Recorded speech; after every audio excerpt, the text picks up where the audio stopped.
अस्सलाम वालेकुम। वालेकुम अस्सलाम।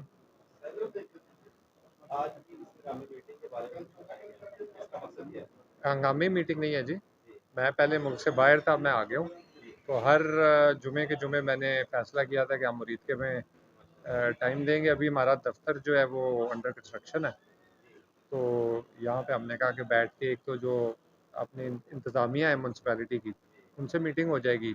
जो हमारे काम हैं वो उनसे हम ज़िक्र कर लेंगे ताकि हम मिल के मुरीदके के लिए कोई काम कर सकें। और बाकी साथी जो हैं उनके साथ भी मिल के देखा जाएगा कैसे मुरीदके के लिए हम ज़्यादा आसानियाँ पैदा कर सकते सर, आप मेरा सवाल आगे है, मैं यही सवाल आपसे करने वाला था हैं। जी, कि जी। जैसे आप लोगों के मसाइल आज सुन रहे हैं, क्या प्रॉपर नहीं हो सकता मरीज के बालों में इतनी आसानी हो जाए कि प्रॉपर जो मैं मसाइल हुए हैं उनको भी हल किए जाए?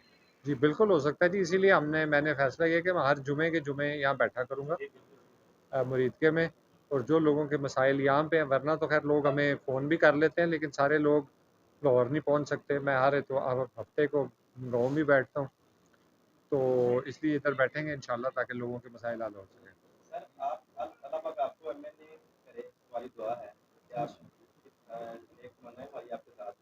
क्या ऐसा हो सकता है कि हमें ऐसा एमएनए अवेल हो जाए कि वो मरीज के नहीं रहे और हम उसे अपने मसाइल जी, जो है ना वो उसमें होता ये है कि जी हमारा हल्का बहुत बड़ा है, जिसमें फ़िरोज़वाला भी है, हल्के जो है वो वो होते हैं, नज़रअंदाज होते हैं। जी जी तो इस वजह से फ़र्क ये नहीं पड़ता कि कोई यहाँ रह रहा है, आजकल फ़ोन का दौर है, ज़माने का है। मेन ये पड़ता है कि आप अगर एक दिन भी यहाँ दे दें और जो लोग आपको काम कह रहे हैं, बाकी आप 5 दिन वो मेहनत करके वो काम ही करा लें सारों से, तो भी बहुत ज़्यादा जो है ना मेजर डिफ़रेंस पड़ जाएगा। सर, दुनिया के 50 शहर हैं दुनिया के, और पूरे पाकिस्तान से 5 शहर में से आलूदा तरीन शहर मरीज भी करार दिया गया है। मेरे पास प्रूफ है, मैं आपको सेंड करूँगा। तो आप इसके बारे में क्या कहेंगे?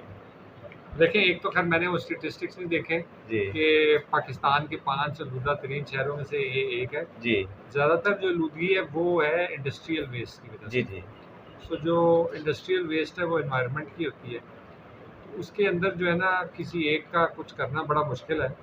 यहाँ पे आलूदगी इंडिया की तरफ से भी जब वो जलाते हैं उसकी वजह से भी आती है। जी तो ये एक मसला है जो कि पूरे पाकिस्तान का नहीं बल्कि पूरी दुनिया का मसला है। जी जी वो सिर्फ़ और सिर्फ़ मुरीद के गिरदोनवाह से हल नहीं हो सकता। वो जो है वो एक स्टेट पॉलिसी के तहत ही हल हो सकता है।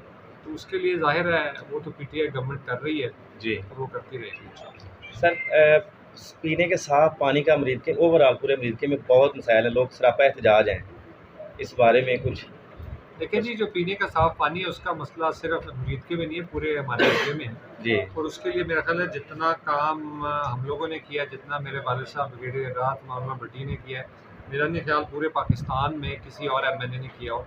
अब तक हम 130 डीप वाटर बोर के ट्यूबवेल मुख्तलिफ देहात में लगवा चुके हैं। और ये गवर्नमेंट फंडिंग से नहीं, ये अपनी प्राइवेट फंडिंग से। ये उन्होंने इस पे जहाद किया हुआ है।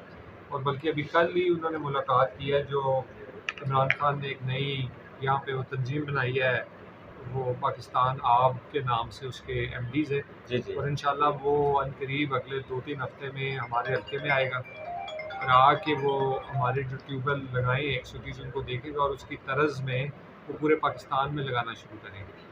और उसके अंदर हमने कुछ ट्यूबवेल मुरीदके में लगाए हैं और अगले जो है 15 से 20 दिन में 25 और डीप बोर के ट्यूबवेल का हमारे पास बजट आ गया और वो हम शुरू कर रहे हैं। सर, वर्ल्ड बैंक की तरफ से फंड मिला था, जी। वो फंड खर्च हो चुका है या प्रोसेस में है? वो कि उसका क्या? वो जो वर्ल्ड बैंक का प्रोजेक्ट है वो तकरीबन 2 अरब रुपए का है, जी जो अगले 5 साल में लगना था।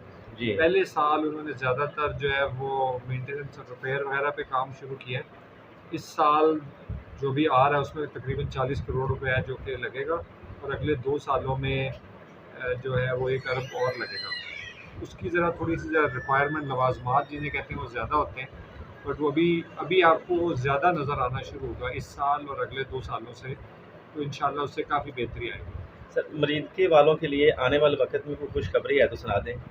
सर, मेरा ख़्याल है खुशखबरी ये है कि पाकिस्तान तहरीक-ए-इंसाफ की गवर्नमेंट ने जो पहले 3 साल में थोड़ी इकॉनमी बेहतर की है, उससे उसके जो समरात हैं वो अगले साल या 2 साल में आपको नज़र आने शुरू हो जाएंगे।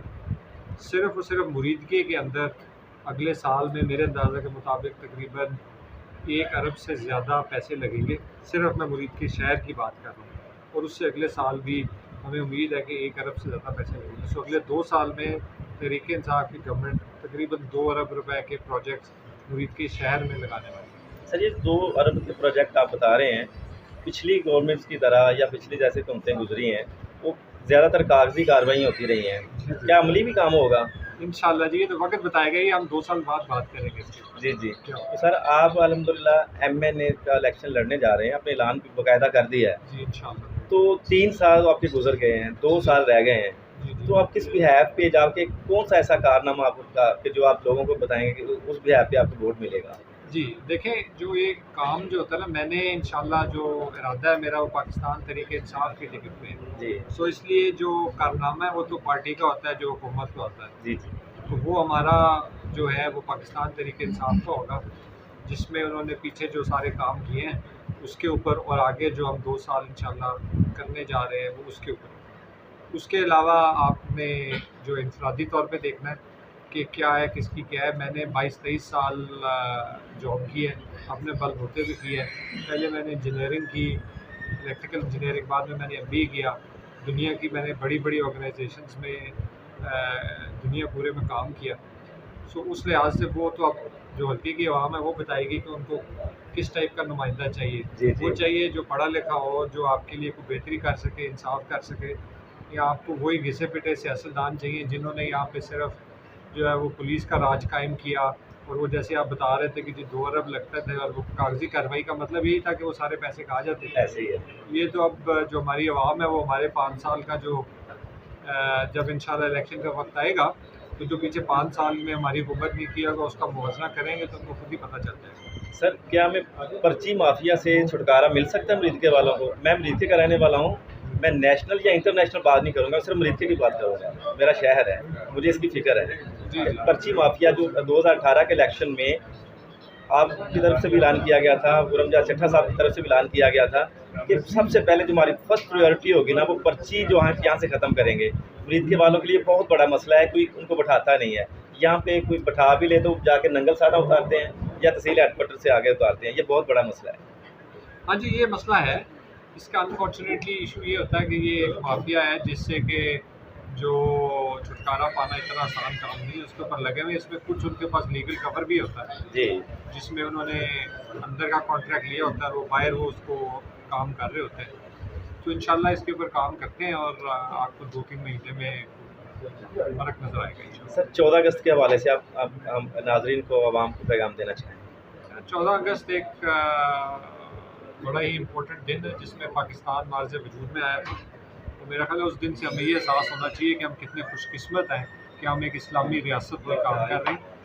हम पले बड़े हैं, हम सब तालीम हासिल कर रहे हैं, और हमें देखना चाहिए कि हमारे मुसलमान भाई जो कि इंडिया में है उनका कितना बुरा हाल है। उस लिहाज से हमें शुक्र अदा करना चाहिए कायद-ए-आज़म का और उनकी सारी टीम का जिन्होंने ये बनाया, और जिस मकसद के लिए बनाया गया उसका अज़म करना चाहिए कि हम मिल के पाकिस्तान को मजबूत बनाएंगे, तालीम आम करेंगे और करप्शन का खात्मा करेंगे। जी, बहुत शुक्रिया सर।